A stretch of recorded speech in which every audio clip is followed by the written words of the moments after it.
नमस्ते दोस्तों। आज के इस एक्सप्लेनर में हम क्रिकेट के मैदान के एक ऐसे पहलू पर बात करने वाले हैं जिसे अक्सर हम टीवी स्क्रीन पर मिस कर जाते हैं। हम बात कर रहे हैं क्रिकेटिंग आईक्यू की, वो गजब की समझ जो एक खिलाड़ी को बाकियों से एकदम अलग खड़ा कर देती है। और पता है सबसे दिलचस्प बात क्या है? आज हम ये सब समझेंगे सीधे एक एलीट अंपायर के नजरिए से। सोचिए, जब कोई दुनिया के सबसे बेहतरीन खिलाड़ियों के ठीक पीछे 22 गज की पिच पर खड़ा होता है ना, तो उसे जो दिखाई देता है वो किसी कैमरे में शायद ही कभी कैद हो पाए।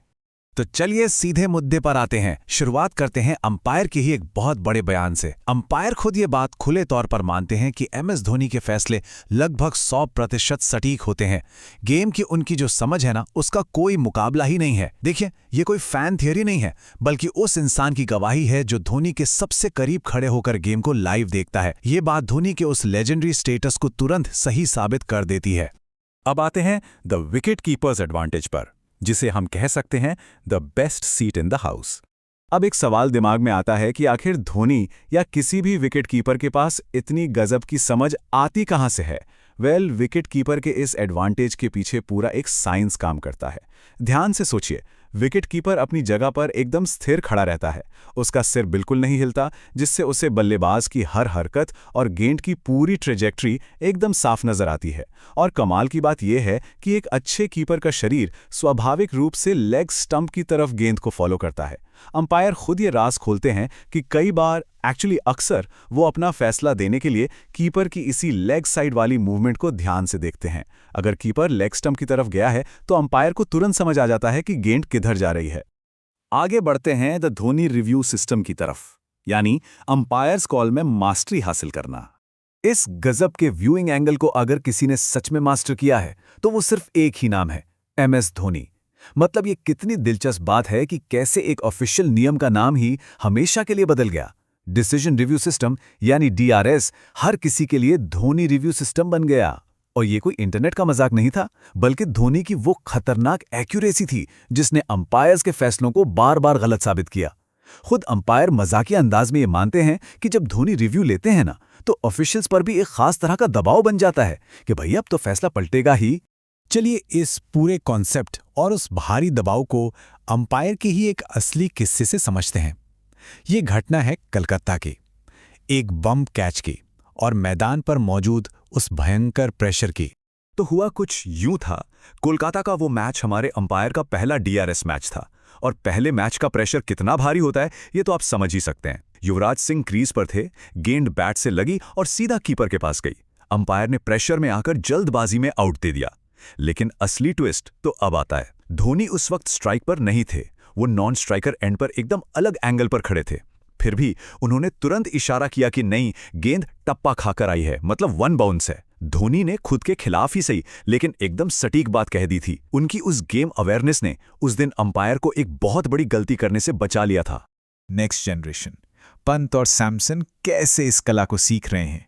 धोनी के बाद वाली नई पीढ़ी के अलग अलग कीपर्स का तरीका भी काफी अलग है। ऋषभ पंत को ही देख लीजिए, वो लगातार सीख रहे हैं। शुरुआत में उन्होंने गलतियां की, लेकिन अपने पुराने रिव्यूज को एनालाइज करके वो अब काफी बेहतर हो गए हैं। वहीं संजू सैमसन के पास वो बेहद जरूरी स्टिल हेड वाली तकनीक है। सिर एकदम स्थिर रहता है उनका। और हाँ, दिनेश कार्तिक, अंबार ने हंसते हुए बताया कि वो अक्सर थोड़ा कंफ्यूज ही रहते हैं। खैर, इससे ये तो साफ है कि सिर्फ स्टंप्स के पीछे खड़े होना ही काफी नहीं है, उस डेटा को प्रोसेस करना एक पूरी कला है। अब आते हैं रोहित शर्मा के हिडन जीनियस पर, उनके कैजुअल लुक के पीछे की असलियत। ये हिस्सा इस एक्सप्लेनर का सबसे मजेदार पार्ट है। बात करते हैं उस खिलाड़ी की जिसके क्रिकेटिंग दिमाग को शायद सबसे ज्यादा अंडर एस्टिमेट किया गया है, रोहित शर्मा। बाहर से देखने पर लगता है कि रोहित बहुत कैजुअल है, थोड़े आलसी से दिखते हैं, यहां तक कि टॉस के टाइम पर फैसले भी भूल जाते हैं, राइट? लेकिन अंपायर की रियलिटी एकदम अलग है। अंपायर के मुताबिक रोहित शर्मा एक्सट्रीमली स्मार्ट हैं, उनकी बॉल सेंस जबरदस्त है। अंपायर कहते हैं कि रोहित को एग्जैक्टली पता होता है कि कब बैट गेंद पर लगा है और कब नहीं। वो जो कैजुअल सा लुक है ना, वो महज एक नकाब है। और इसे समझने के लिए सिर्फ इस एक नंबर पर गौर कीजिए, 120। अंपायर बताते हैं कि रोहित की गेम सेंस इतनी लाजवाब है कि जब कोई तेज गेंदबाज 160 किलोमीटर प्रति घंटे की तूफानी रफ्तार से गेंद फेंकता है ना, तो रोहित के कमाल के फुटवर्क की वजह से वो गेंद उन्हें सिर्फ 120 किलोमीटर प्रति घंटे की मामूली गेंद जैसी लगने लगती है। Why umpiring Rohit is easy? The straight game.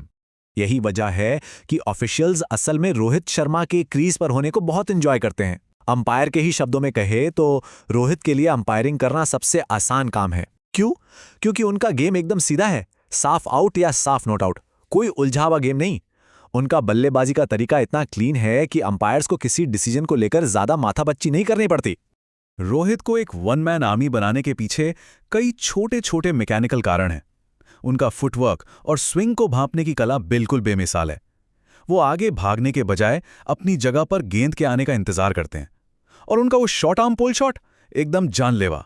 Umpire को वो खास मैच भी याद है जहां रोहित ने डबल सेंचुरी मारी थी। उस दिन रोहित इतने खतरनाक फॉर्म में थे कि यॉर्कर जैसी मुश्किल गेंदों को भी बड़ी आसानी से छक्के के लिए भेज रहे थे। ये वही कर सकता है जो सिचुएशन से हमेशा 2 कदम आगे चल रहा हो। तो अगर इस पूरी चर्चा को हम अंपायर के इस अनोखे नजरिए से समराइज करें तो तस्वीर कुछ ऐसी बनती है।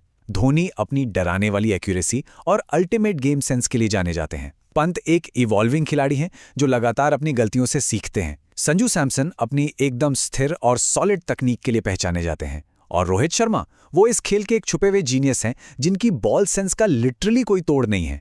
इन सभी खिलाड़ियों ने अंपायर्स को अपनी इस समझ से कहीं ना कहीं हैरान जरूर किया है। तो दोस्तों, ये सब हमें आखिरकार एक बहुत ही दिलचस्प सवाल पर लाकर खड़ा कर देता है। क्या एक अल्टीमेट क्रिकेटिंग ब्रेन पैदाइशी नेचुरल बॉल सेंस से बनता है, या फिर धोनी की तरह एक शांत और कैलकुलेटेड ऑब्जर्वेशन से? क्रिकेटिंग जीनियस की असली परिभाषा क्या होनी चाहिए, इस बारे में विचार जरूर कीजिएगा। आज के इस एक्सप्लेनर में बस इतना ही। मिलते हैं अगली बार एक और नए नजरिए के साथ।